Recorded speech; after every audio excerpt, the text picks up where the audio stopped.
The clouds parted over the Isles of Boreas. It was time to choose.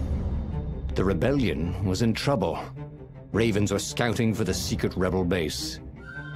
They needed a game-changer. Pieces of the Sky Ripper had surfaced. Reynardo knew that using it could go catastrophically wrong, but he was sure he could figure out how to use it safely. Also, a temple had risen out of empty desert. The Iblis stone was hidden there. It was a dangerous artifact. It could corrupt its user into a bloodthirsty monster. Maybe he could find a way to use it, to take its power without surrendering to its wickedness. And also, his old friend Lapino needed rescuing.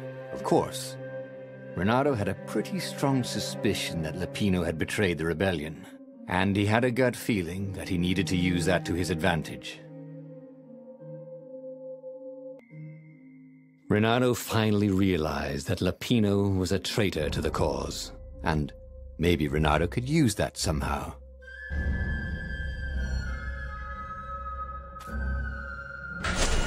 Ah, Lapino. Apparently, the Mad Rabbit had sold a Pegasus that he did not exactly own. Lapino always wiggled out of trouble, given time. But he was out of time. Lapino's frantic message said that the Ravens were going to kill him for being a rebel spy, and that he had a clever plan. If the fleet reached him first, they'd string him up for that. Never mind the winged horse. Or so Lapino had told him over the far speaker anyway. Lapino had apparently managed to confuse the judge by arguing that he hadn't actually stolen a winged horse. He'd only sold it. But wait, where was the prison? The village was empty. Had everybody fled the Ravens?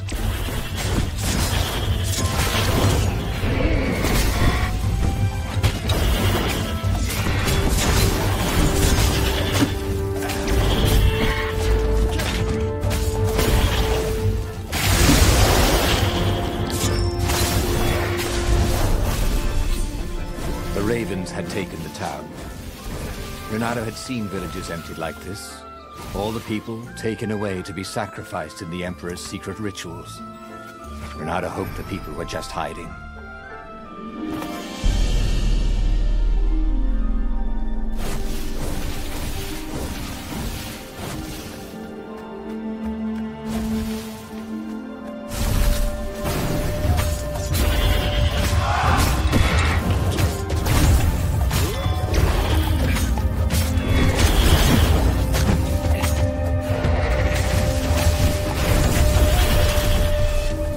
Ravens were landing everywhere. The advance guard. He'd better get moving. If they got to Lapino first, they'd eat him for breakfast. Or, Ravens weren't picky. If they got hungry, they sometimes forgot to interrogate their prisoners. Even top spies like Dirty and bloody, Reynardo finally reached Lapino. The rabbit was practicing his shuffle. Reynardo recognized the cards. It was Lapino's favorite deck. Oh, I thought you were in danger. I am. The Ravens are coming. Oh, the prison thing. Right, yeah, we see this guard owed me 53 ducats, so we made a deal. They're very reasonable people, actually, for weasels. Now, I got a brilliant plan to kidnap Zenobia. We capture Zenobia, we find out what she knows, and that's the whole war right there. Easy peasy, lemon squeezy. Capture the Emperor's greatest general, who happened to also be a deadly sorcerer, and, oh, his only daughter? That would be worth it. And it would be nice to see her. He'd always had a soft spot for her. And he felt sure she had one for him. On the other hand, he could still get to the core of the Sky Ripper, even if he couldn't get the whole thing. It must have great power.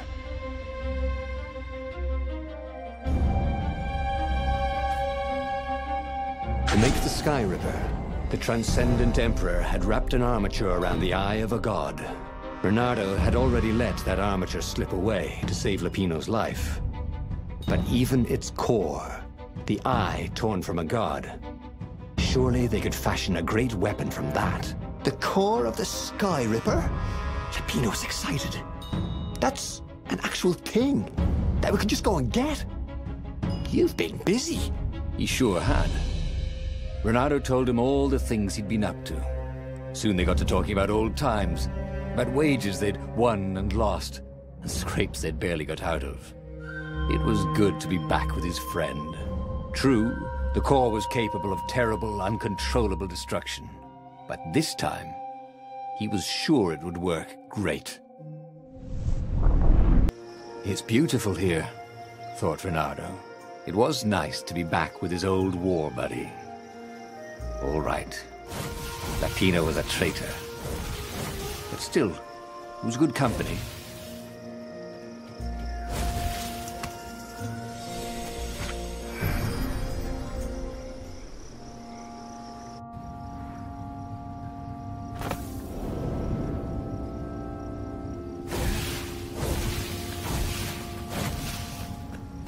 There was something sour in the air. Like the earth had ruptured over something that had been fermenting for a very long time.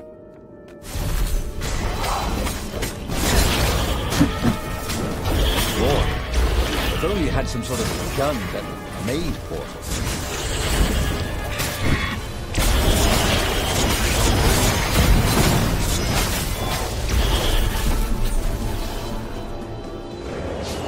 Reynardo felt wrong all over.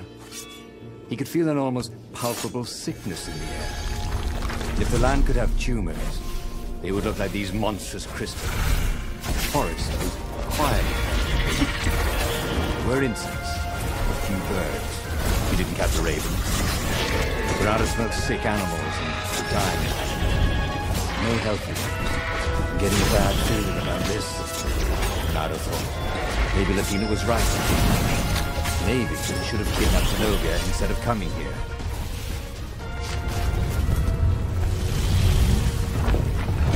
As he held the radiant icosahedron, Reynardo felt queasy. Like dozens of tiny worms were nibbling his insides.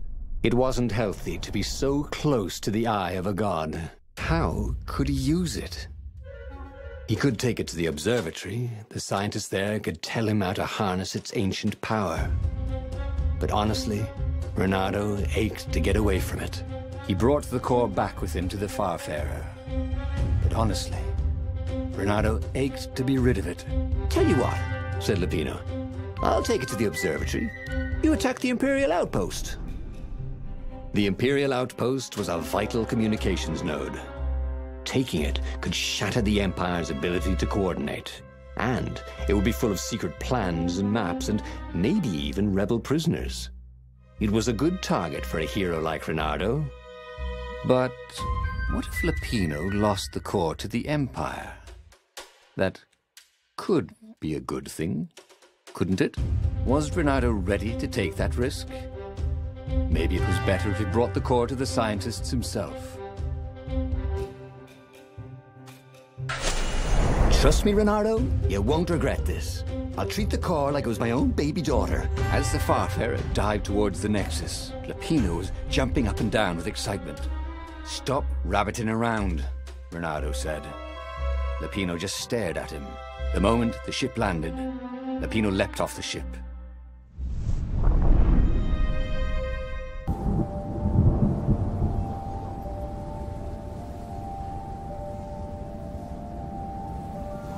As Lapino vanished into the wilds of the Nexus, Reynardo vaguely remembered Lapino had a baby daughter, didn't he? And he told her mother he was going out to get some Easter eggs, and he'd never come back. But Reynardo was relieved not to carry the core anymore. He was already feeling better. And who knows, maybe this time Lapino would get it right. And if Reynardo could take the outpost, he'd have access to all the Empire's communications in the sector. Right?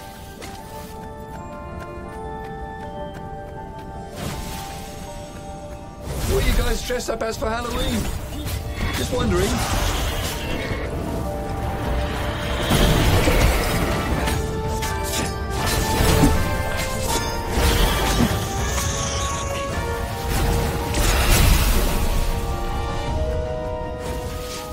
Reynardo caught his breath.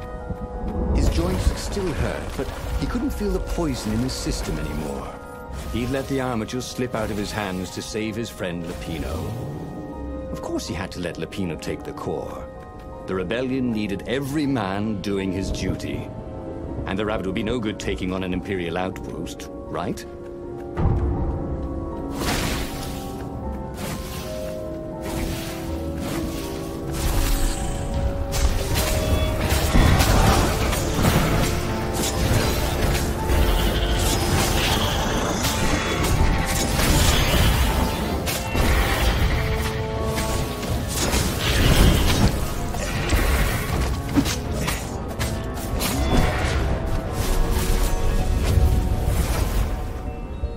Reynardo took the outpost with a song in his heart. Soon, he was stuffing his sack with key messages from and to the fleet. Then the far-speaker toad chortled a new message. The observatory had been sacked by ravens. Lupino and all the scientists had been taken to the mountains. Why? Why had he trusted Lupino again? And now the Empire had the core. Reynardo hailed the rebel base to warn them. But their far-speaker didn't crouch back. Was the base under attack too?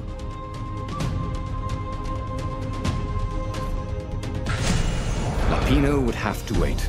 The core would have to wait. Reynardo had a very bad feeling that something was going terribly wrong at the rebel base. Its location was secret, but secrets can be discovered. There were Imperials everywhere in the ruins, and dead civilians. The ravens were killing everything in sight. Reynardo was relieved to see no rebels among the dead. Maybe the secret base was still secret, but there were huge burn marks on buildings. What monstrous weapon was the Empire using here? The core had great power. Had they harnessed it somehow, even though they didn't have the armature? Reynardo thought about Hypatia's kid. Poor, dumb Peter. Cut down by a goggler. He wondered if Peter had known he was protecting the Book of Destinies. Or was he just another brave kid, making his mummy proud?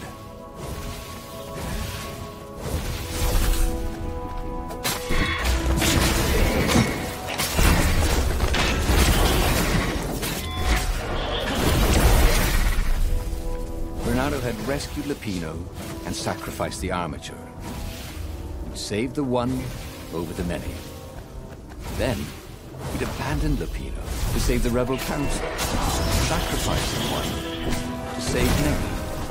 Well, if I ever get out of this alive, he told himself, I'm gonna have a talk with me. He could smell charred flesh and hear screams. The ruins were on fire. But the ravens had rigged up the core as some kind of burning ray. They wouldn't need to know the secret location. They were burning everything. It was killing them too. Their black feathers littered the path. He would have to take the core from them. It was the last thing he wanted to do. Ha! Bet you never saw that coming.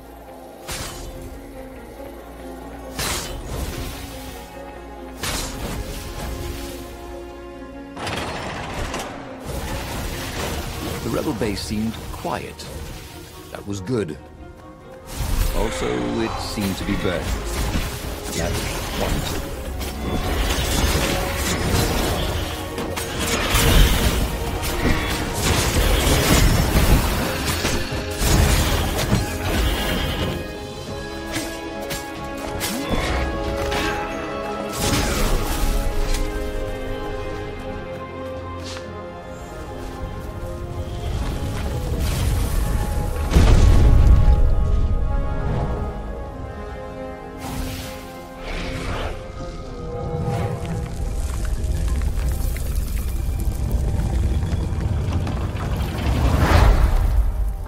As the last raven fell, Reynardo felt worse than he ever had. The core was killing him, again. The council members cautiously came out into the smoke.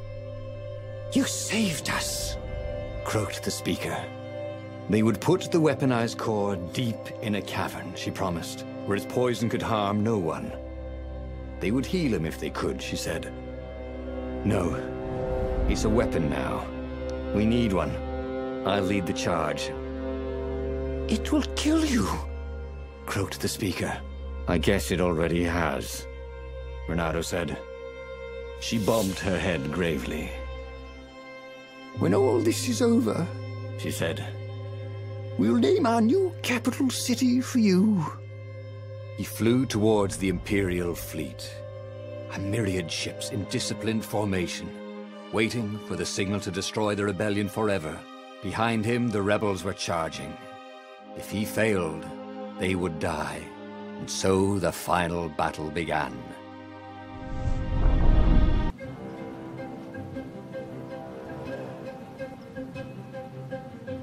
Everything hurt. It was unpleasant to fight this way.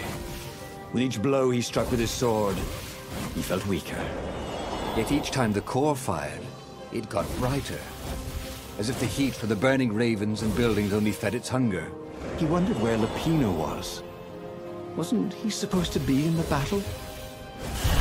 No. He'd been captured, hadn't he? Oh, Reynardo's mind was smoking at the burning fleet. He hoped this wouldn't take long.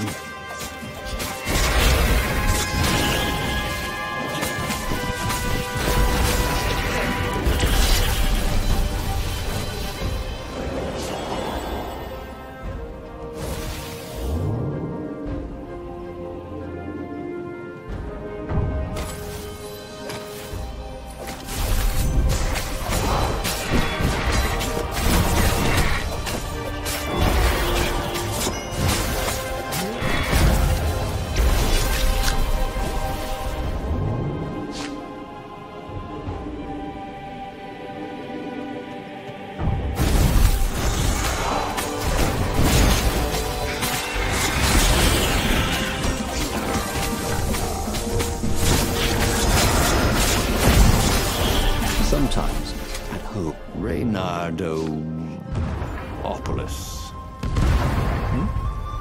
Focus Major? Lando Nardo. If they were going to name a capital city after him, well, he just wished he had a better name. Where was Lupino? He missed Lupino's bitter outbursts. Or did he? Lupino had gotten him into this mess, hadn't he?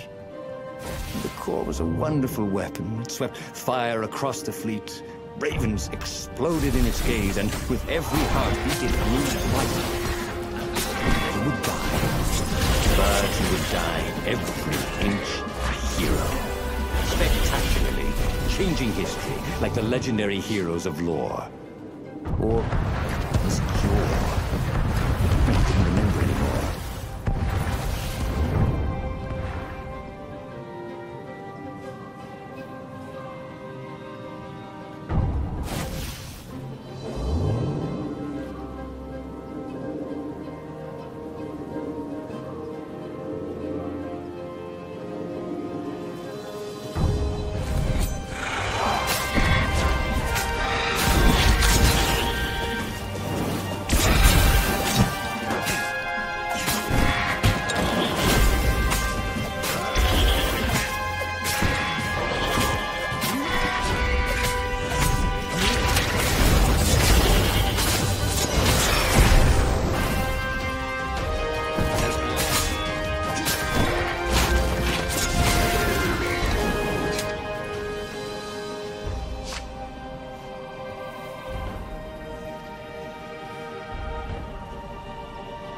Reynardo fell to his knees.